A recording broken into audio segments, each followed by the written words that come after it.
Hello everyone, Chris from Time Merchants for a third video today, and we're doing a bit of a question mark video. Which one do you prefer? Is it the Submariner or is it the Seamaster? Many variants appeared since the 1950s on both sides, including Rolex Tudor and the Seamaster in 1957, okay?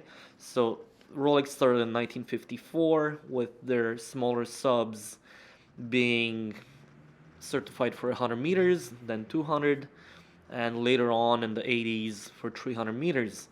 Tudor came up with their big crown sub in 1957-58, and the earlier ones, the 7922, 7923, came in just prior to that, but are extremely rare. So we're going to talk about this today and see different variations, different choices you might have in different eras and different price points.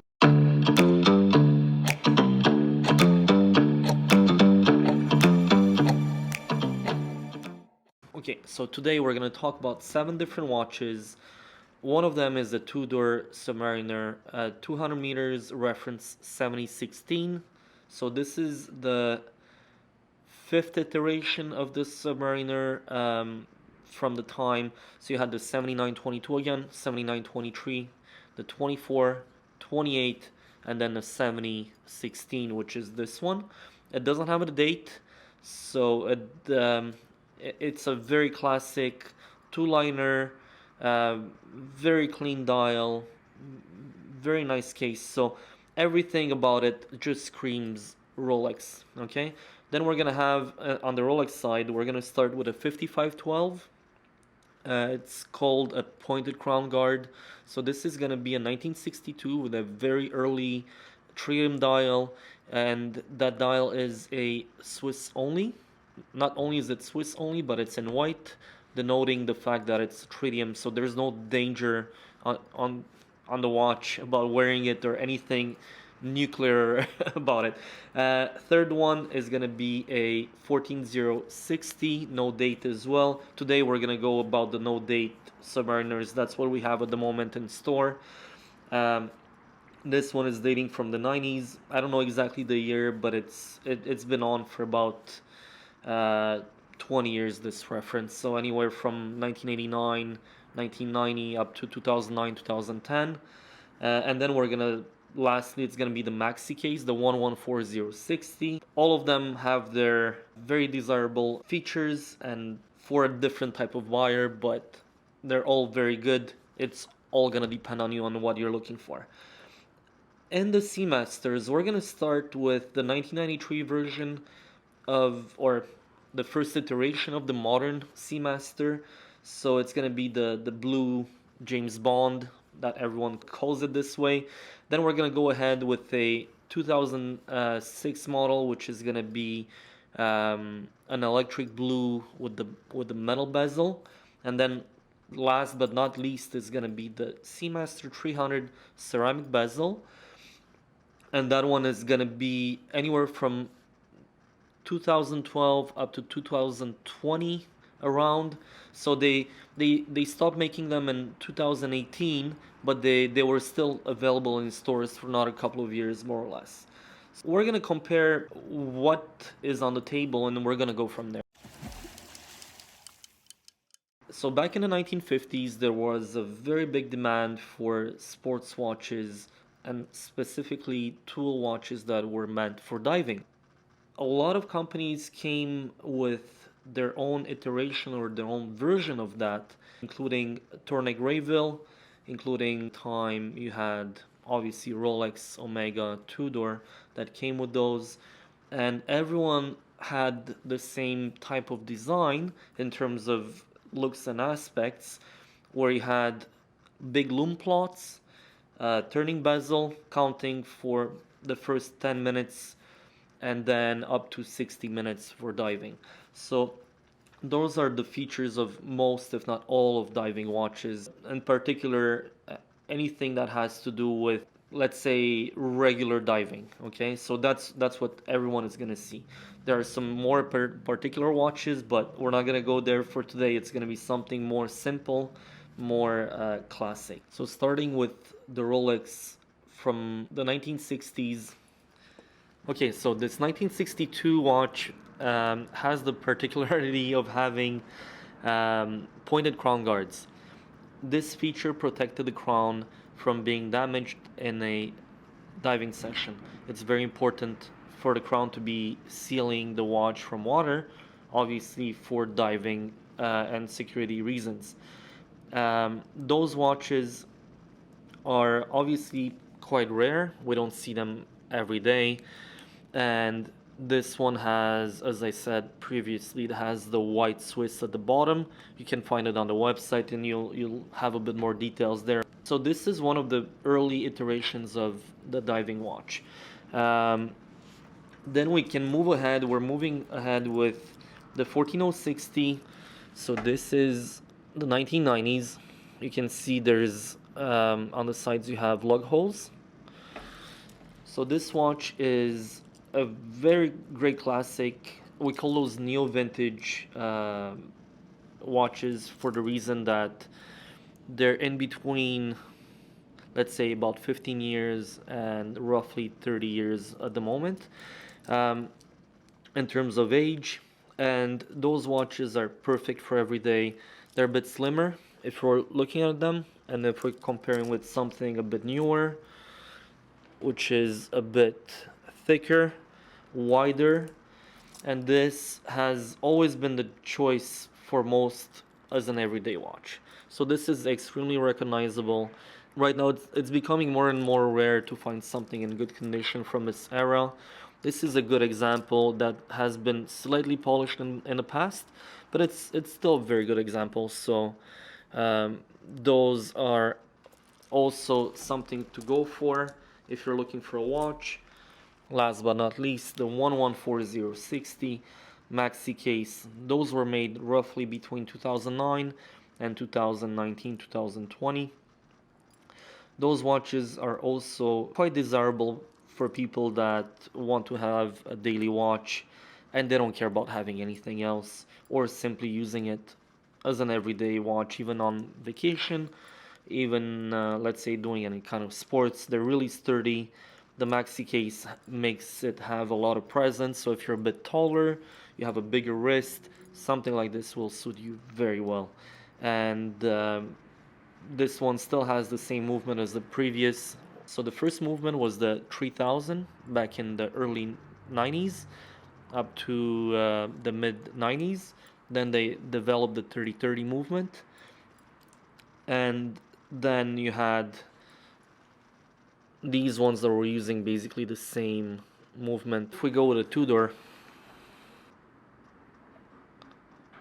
so similar value or similar quality as the 5512 or earlier.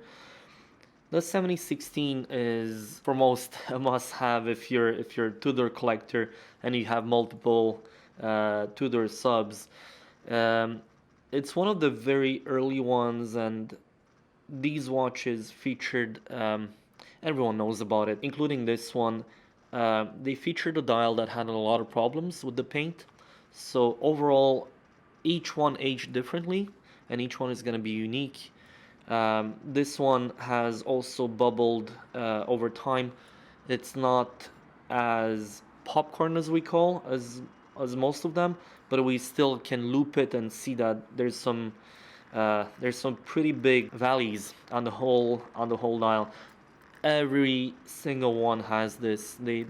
There's very few of them that are perfect, and it makes them really charming. Each one is gonna have a different color and bezel color, and they're extremely desirable when they have been unpolished, like in this case. The case is untouched. The crystal is the Superdome, so it's sitting even higher than the 5513s with their T19s. So those ones are very interesting in terms of looks, and the loop effect is very interesting in terms of in terms of everyday wear. So this is also a very good option. A lot of them were used by military, especially here in Canada. So we do get a lot of them here in the store. So those are quite common in Canada because of the military use. A lot of them were used in Toronto, um, and also in the Maritimes and in Vancouver area because of the proximity of water. So this is also something that we see quite often. So different variants from the 7016, 7028s, and every other one. The one thing that is very interesting about this one is the originality of it. Even though the hands and the dial haven't aged in the same way, it's still all original, and we leave it as it is. Moving on to the Omegas, today we don't have anything older than a variant of the 90s, but they obviously started with the early iterations of Seamasters back in 1957. So we're gonna start with the classic James Bond, the blue dial. So this one is one of the better ones, if not the best ones I've ever had or owned, because it's new old stock. So the previous owner has not worn this watch, and it just sat in a box for roughly 25 years. So that's very interesting, and I almost want to keep this one for myself because it's in such pristine condition. But anyway, it's gonna be available very shortly on the website if it's not gonna be already sold and picked up by someone who's seen it in the store already. So those watches are rated 300 meters. I haven't seen a bracelet out of those that really breaks or that had major problems. Obviously, you can repin them. So the pins normally wear down with their holders after maybe 20, 25 years. I've seen that in the past. But most of all those bracelets don't break. So I can give them the value of being extremely sturdy, and I've seen really beat up ones in the past. So they did, I believe, 4 iterations of those. So this is the 90s. We have also different variants of the same James Bond. This one being with the metal bezel, and we call those the electric blue dials. This one has been polished and serviced by Omega in the past. We can tell from the quality of polishing, and also they look really phenomenal. The electric blue, I haven't seen any other company, maybe a few minor brands that are using the same colors lately in their watches, but most of the time this electric blue is quite unique to the Seamaster line. It's the same thing in terms of construction built as the classic 2541.80. The only difference this being with a different dial, the big triangle, reminiscent of the big triangle Seamaster 300s from the 1960s. And you have the sword hands, if you can look at them again. So the sword hands are really prominent on this one. The bezel as well is quite unique. Very few diving companies have used this metal bezel. I find that it just makes the dial just pop like no other one around. Then we have the second iteration of those watches that came out in 2012. So those are ceramic bezel, ceramic dial, and the dial is almost like a black mirror. So anytime you look at the watch, it just shines through, or it's either dark, like a black hole, basically just absorbing all the light, and you're gonna have a really good set of markers on this that are really interesting. So this one is Co-Axial. They came out with those watches as an improvement on the older ones. I think they look the same. Again, different color patterns, a few little differences in the bracelet. This one has screws, okay, on the bracelet, versus the other ones that had pins.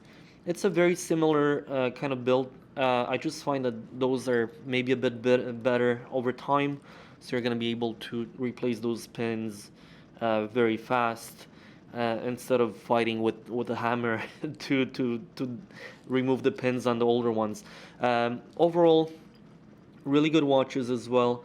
And where I wanted to go is that all the watches here on the table, all and each one of them was meant for diving. The features are all the same overall. Where the difference is going to be is basically going to be, are you looking for an everyday watch that's affordable? Are you looking for an everyday watch that's a bit more recognizable by most? Or are you looking for something that you're going to wear once every now and then with the vintage watches? There's nothing bad about them. I wouldn't say that one of them is better than the other. It's all going to come down to the looks that you're looking for, to the price point. Again, I'd say Omega delivers a very good watch, maybe even under $3,000 for certain ones of those. And again, if you go towards Rolex, it's going to be a different price point. It's going to be a different type of purchase. I do understand that not a lot of people are willing to spend that kind of money, but I'd say you don't need to go all the way there. You can go a bit cheaper. It's still gonna do the same job. You're gonna be having an ease of service. Omega offers really good service. We offer a good after-sale service as well, and Rolex just the same. It's maybe a bit more expensive to maintain, and obviously the watches are also a bit harder to find the parts for if anything happens and you don't want to service them at Rolex. But overall, every single one of them is good. There's no better or worst watch throughout the lot. It's all gonna depend on you. Again, if you have any questions, come and see us in the store, give us a call or email us on the website, and we're going to be glad to guide you through those watches and those purchases. I'm going to ask you guys to comment. Tell me which one is your favorite. Out of all those 7, what do you like? Why? And which one would you buy to have as a daily watch? Please subscribe if you have any interest in following us in the future. We're going to try and do videos once a week. Thank you guys and have a great one.